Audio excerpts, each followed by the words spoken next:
નમસ્કાર દર્શક મિત્રો, આપ નિહાળી રહ્યા છો તાપી મિત્ર ન્યૂઝ ચેનલ। તો હવે નિહાળીએ સમાચાર વિગતવાર। 3 બાળકોને કારની છત ઉપર બેસાડીને એસજી હાઈવે પર સ્ટન્ટ કરતા ગેરેજના મિકેનિક સામે SG1 ટ્રાફિક પોલીસમાં ફરિયાદ નોંધાવાઈ છે। પોલીસે ફરિયાદી બની સરખેજમાં રહેતા મોહમ્મદ નસીમ ઉર્ફે સલીમ અમીરુલ્લા મંસૂરી સામે ગુનો નોંધ્યો છે। લક્ષ્મી મોટર ગેરેજમાં મિકેનિક નસીમભાઈ રિપેરિંગમાં આવેલી વરના કારની છત ઉપર 3 બાળકોને બેસાડી નવાસોલા ઓવરબ્રિજ પર ઉતરતી વખતે સ્ટન્ટ કરતા હોવાનો વિડીયો વાયરલ થયો હતો। પોલીસે ગુનો નોંધી કાર્યવાહી હાથ ધરી છે।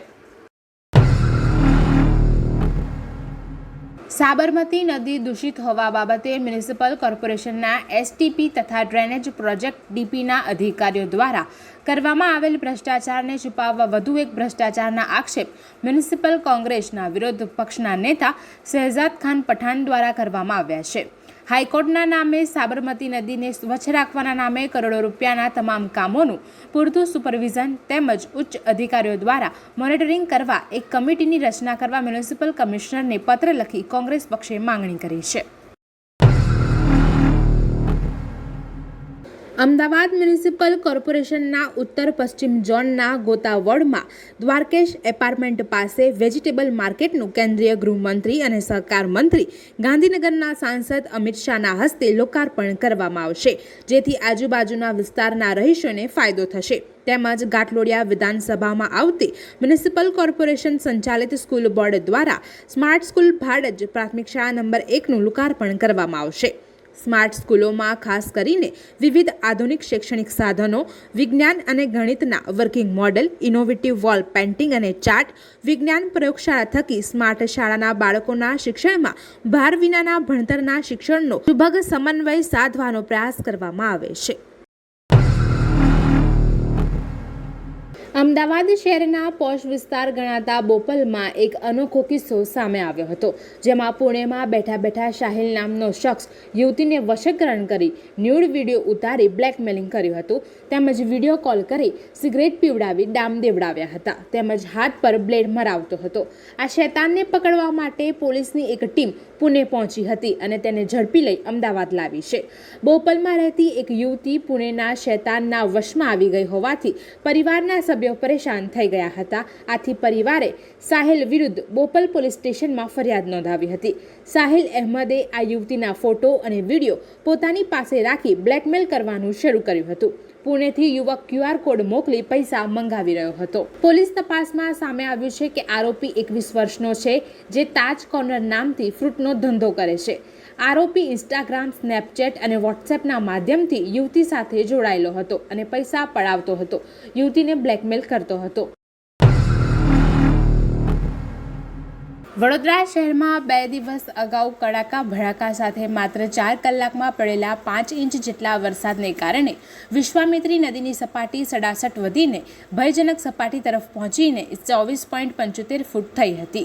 ત્યાં સ્થિર થયા બાદ ઘટીને આજે સવારે 15 ફૂટ થઈ હતી, જે બાદ આજે સવારે 7:30 વાગ્યાથી આજવા સરોવરના 65 દરવાજા ખોલવામાં આવ્યા છે, જેનું પાણી વિશ્વામિત્રીમાં ઠલવાતા વડોદરામાં વિશ્વામિત્રીનું લેવલ 18 ફૂટ સુધી પહોંચવાની શક્યતા રહેલી છે। આમ શહેર પરથી વધુ એકવાર પૂરનું સંકટ ટળી જતા શહેરીજનોએ રાહતનો શ્વાસ લીધો હતો।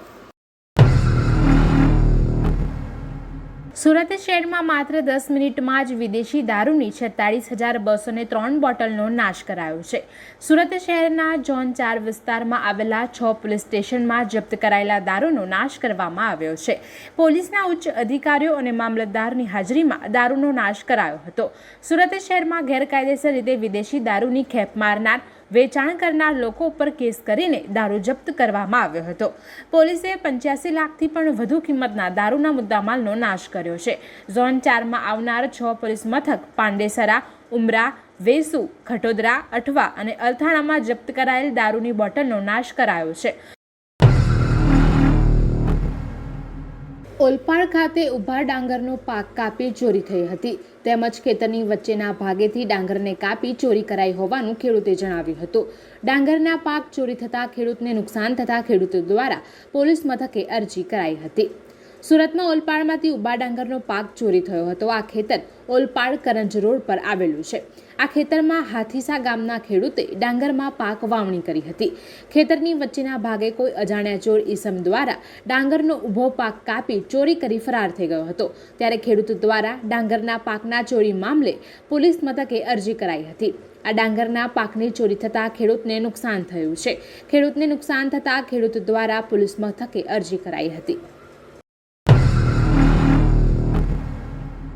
ગુજરાતની વિવિધ જેલમાંથી મોબાઈલ મળવાનો સિલસિલો યથાવત રહ્યો છે. ત્યારે ભરૂચ સ્પેશિયલ ઓપરેશન ગ્રુપ દ્વારા અંકલેશ્વરમાં આવેલ તાલુકા સબ જેલમાં ચેકિંગ હાથ ધરવામાં આવ્યું હતું. સ્પેશિયલ ઓપરેશન ગ્રુપના અધિકારીઓએ જેલમાં સરપ્રાઇઝ ચેકિંગ કર્યું હતું. આ દરમિયાન વિવિધ સેલમાંથી પોલીસને 5 જેટલા મોબાઈલ ફોન મળી આવ્યા છે. આ ઉપરાંત જેલરની કેબિનમાં પણ મોબાઈલ ફોન મળ્યા હોવાનું જાણવા મળી રહ્યું છે. સોશિયલ ઓપરેશન ગ્રુપ દ્વારા આકસ્મિક ચેકિંગ હાથ ધરવામાં આવતા જેલ સત્તાધીશોમાં ફફડાટ ફેલાયો હતો. નવરાત્રિનો તહેવાર આવી રહ્યો છે, ત્યારે મોટાભાગના ખેલૈયાઓ મોડી રાત્રે ગરબા રમીને પરત ફરતી વખતે હોટલ અને રેસ્ટોરન્ટમાં ખાણીપીણી માટે જતા હોય છે. રેસ્ટોરન્ટના માલિકો દ્વારા હોટલનું જે નામ રાખવામાં આવ્યું છે તે કંઈક અલગ હોય છે અને મૂળ માલિક અલગ હોય છે. એક રીતે કહેવા જઈએ તો હિન્દુઓને વિધર્મીઓ દ્વારા ગેરમાર્ગે દોરીને પોતાની હોટલો ચલાવવામાં આવી રહી છે. ગઈકાલે સુરત કોર્પોરેશનમાં મળેલી સામાન્ય સભામાં કોર્પોરેટર વિજય ચૌમાલે હોટલ પર માલિકનું નામ લખવાની માંગ કરી છે. તેઓએ જણાવ્યું છે કે હોટલનું નામ શ્રીરામ હોય અને માલિક મોહમ્મદ હોય છે. આવું હવે નહીં ચલાવાય. તાપી જિલ્લામાં જુદા જુદા 301 જેટલા ગુનાઓમાં પોલીસ દ્વારા પકડાયેલ ભારતીય બનાવટના દારૂનો નાશ કરવાનું આયોજન તાપી જિલ્લા પોલીસ દ્વારા કરાયું હતું. વાલોડ તાલુકાના બાજીપુરા ગામની સીમમાં ઉચ્ચ અધિકારીઓની હાજરીમાં 74,46,000ના દારૂનો જથ્થો તાપી પોલીસ સહિતના ઉચ્ચ અધિકારીઓની હાજરીમાં દારૂનો નાશ કરાયો હતો. વાલોડના બાજીપુરા ગામની સીમમાં દારૂના જથ્થા પર પોલીસનું બુલડોઝર ફરી વળ્યું હતું. દર્શક મિત્રો, આ હતા અત્યાર સુધીના સમાચાર. આવા જ મહત્વના સમાચાર નિહાળવા જોતા રહો તાપી મિત્ર ન્યૂઝ ચેનલ. અને હા, સબસ્ક્રાઇબ કરવાનું ભૂલશો નહીં.